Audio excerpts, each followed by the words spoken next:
চীন যুদ্ধের সমস্ত দায় অতিরিক্ত আত্মবিশ্বাস এবং অদূরদর্শিতার জন্য জওয়াহরলাল নেহরুর উপরে চাপিয়ে দিয়ে এসছেন বরাবর আজকের ভারতীয় জনতা পার্টির নেতৃত্ব।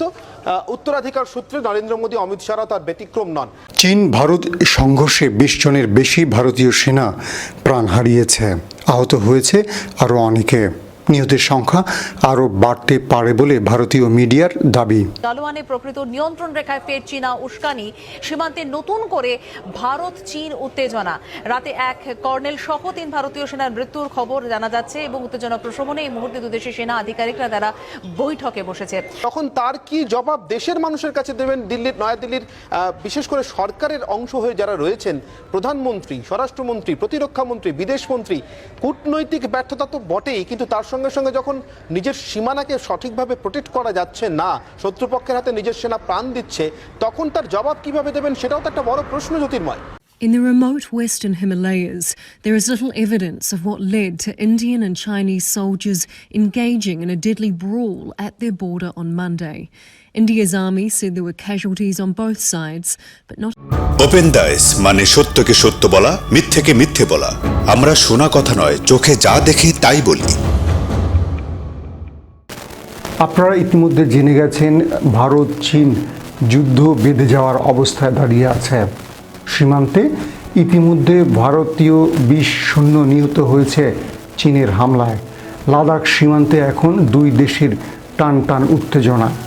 চীন তাদের সব রকম সামরিক সরঞ্জাম পৌঁছে দিয়েছে, অন্যদিকে ভারত তারাও প্রস্তুতি নিচ্ছে। কিন্তু এরই মধ্যে চীনের হামলা 20 জনের বেশি প্রাণ হারিয়েছে ভারতীয় জওয়ান।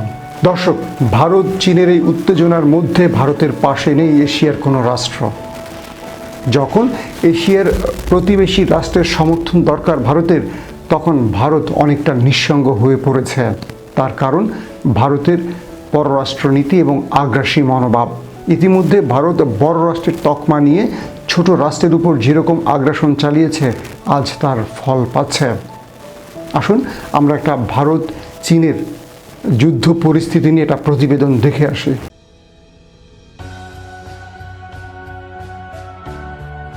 চীন ভারত সংঘর্ষে 20 জনের বেশি ভারতীয় সেনা প্রাণ হারিয়েছে, আহত হয়েছে আরও অনেকে। নিহতের সংখ্যা আরও বাড়তে পারে বলে ভারতীয় মিডিয়ার দাবি। চীনের সঙ্গে কিছুদিন ধরে চলা সীমান্ত বিরোধে দক্ষিণ এশিয়ার বড় দেশ ভারতের মিত্র হিসেবে পরিচিত একটি দেশও তার পক্ষ নেয়নি। বিজেপি সরকার মুখ না খুললেও ভারতের 60 বর্গ কিলোমিটারের বেশি জায়গা চীন দখল করে নিয়েছে বলে দেশটির সংবাদ মাধ্যম জানিয়েছে। এ ব্যাপারে সরকারের কাছে স্পষ্ট বক্তব্য দাবি করেছেন বিরোধী দলের নেতা রাহুল গান্ধী। ভারতের পক্ষ নেয়ার প্রশ্ন নেই চিরশত্রু পাকিস্তানের। নেপালের সঙ্গে এই মুহূর্তে সীমান্ত বিরোধ চলায় কাঠমান্ডুর কাছ থেকেও সেই আশা করা যায় না। উল্টো ছোট রাষ্ট্র নেপালও সীমান্তে ভারতীয় সেনাদের গুলি করে হত্যা করেছে। চীন ভারত দ্বন্দ্বে বিস্ময়করভাবে বাংলাদেশ, ভুটান, শ্রীলঙ্কা, মিয়ানমার, এমনকি মালদ্বীপ পর্যন্ত মুখে কুলুপ এঁটেছে। রাজনৈতিক বিশ্লেষকরা বলছেন, বাংলাদেশ বাদে বাকি দেশগুলো চীনের পক্ষে অবস্থান নেবে, কারণ প্রতিটি রাষ্ট্রের সাথে ভারতের আচরণ সুখকর নয়। সেই দেশগুলোর জনগণ ভারতকে শত্রু মনে করে, যেমনটি বাংলাদেশের 80% জনগণ ভারতকে শত্রু মনে করে। তবে বাংলাদেশও এই ক্ষেত্রে কৌশলী ভূমিকা নেবে। ক্ষমতা, শক্তি যার পক্ষে থাকবে, বাংলাদেশ নীরবে তার পক্ষে থাকবে। কেন প্রতিবেশী সব রাষ্ট্র ভারতের বিপক্ষে অবস্থান নিচ্ছে? এর উত্তর অনেকের জানা।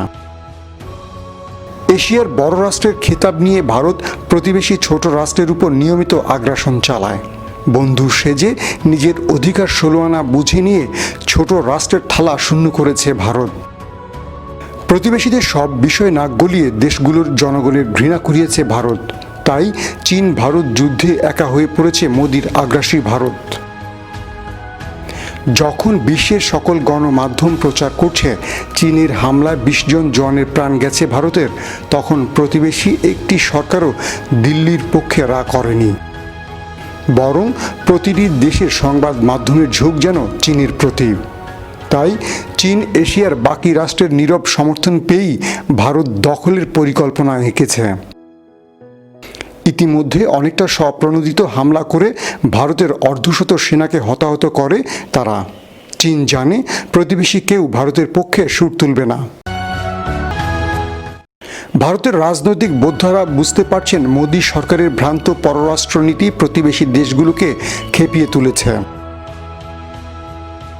আফগানিস্তানে অবকাঠামো খাতে বিপুল বিনিয়োগ করেছে বলে ভারত যে বড়াই করে, সেই ঘানি সরকারও কিছু বলেনি এই সময়ে এসে। অবশ্য এই মুহূর্তে কাবুল কিছু বলবে না, কারণ তারা এখন পাকিস্তানের সেনা প্রধানকে স্বাগত জানাতে ব্যস্ত।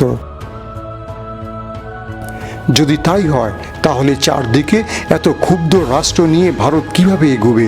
মিত্র প্রতিবেশী ছাড়া পরাশক্তি হওয়ার স্বপ্ন দেখাই বা কতটুকু সঙ্গত? শুধু গলার জোরে কতদিন সবাইকে বিভ্রান্ত করবে ভারত? যারা দেখেছেন তারা মোটামুটি বুঝতে পেরেছেন যে ভারত কেমন মাইনকা চিপায় পড়েছে। কারণ ভারতের এই অবস্থার প্রধান কারণ হলো তারা এশিয়ার একটি বড় রাষ্ট্র হিসেবে প্রতিবেশী সবার সাথে সুসম্পর্কের বদলে একটি খারাপ সম্পর্ক সৃষ্টি করেছে তাদের ক্ষমতার বলে। তারা প্রত্যেকটা দেশে বন্ধু হয়ে ঢুকে তারা তাদের 16 আনা স্বার্থ পূরণ করেছে, আর ছোট ছোট রাষ্ট্রগুলোকে চুষে খেয়েছে, তাদেরকে দরিদ্র থেকে আরও দরিদ্র করেছে। বাদ দিয়ে পরিস্থিতির ওপর প্রতি মুহূর্তে নজর রাখা হচ্ছে, এবং যে কথা আমরা বারবার ধরে বলছি যে সেটা চীন হোক বা নেপাল, এই সীমান্তে অর্থাৎ ভারতের উত্তর সীমান্তে যে টেনশন তৈরি হচ্ছে, সেই টেনশনের ক্ষেত্রে কিন্তু ভারত অত্যন্ত সতর্ক অবস্থান নিয়ে চলতে চাইছে। ভিডিওগুলোতে দেখছি ভারতের 20 জনের সৈন্য নিহতের পর মোটামুটি প্রতিবেশী সকল রাষ্ট্র তারা ভারতের নিন্দা করছে, প্রত্যেকে চীনের পক্ষে অবস্থান করছে। আমরা বলতে পারি চীন অনেকটা স্বপ্রণোদিত হয়ে ভারতের বিপক্ষে যুদ্ধে নামছে।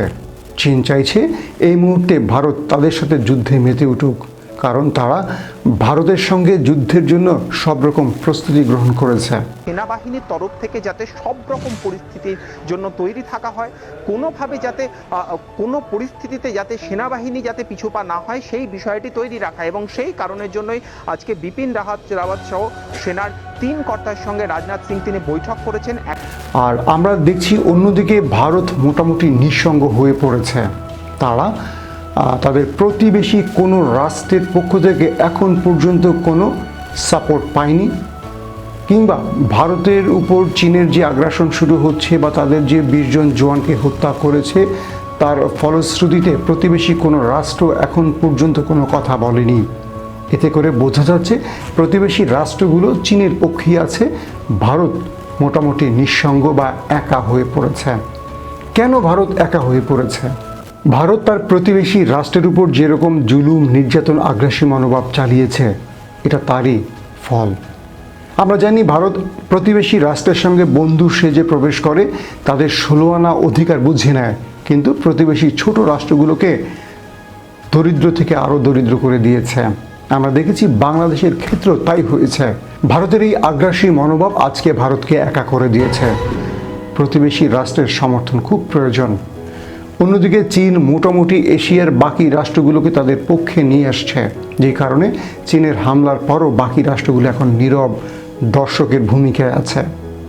আমরা মনে করি এখান থেকে ভারতকে শিক্ষা অর্জন করতে হবে। তারা বড় রাষ্ট্রের তকমা নিয়ে ছোট রাষ্ট্রগুলোকে সারা জীবন চুষে খাবেন, এই নীতি চলতে পারে না, কারণ ছোটরাও ঐক্যবদ্ধ হয়ে কখনো ঘুরে দাঁড়াতে পারে। আজ যখন ভারতের প্রয়োজন প্রতিবেশী রাষ্ট্রের সমর্থন, তখন প্রত্যেকটা রাষ্ট্র চোখে কাঠের চশমা পরে ঘুমিয়ে আছে।